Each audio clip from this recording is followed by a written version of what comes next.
दक्षिण अमेरिका का यह डायनासोर मांस खाने वालों के एक समूह का हिस्सा था, जो उत्तरी महाद्वीपों पर अधिक प्रसिद्ध टायरानोसॉरस से अलग विकसित हुआ था।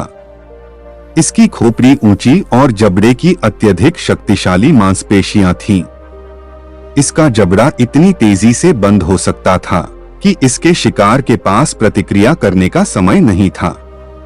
वैज्ञानिकों को इसका पहला जीवाश्म 1985 में मिला था और उन्हें 30 फीट लंबी खोपड़ी मिली है, लेकिन वे नहीं जानते कि एबेलिसॉरस कितना बड़ा होता होगा।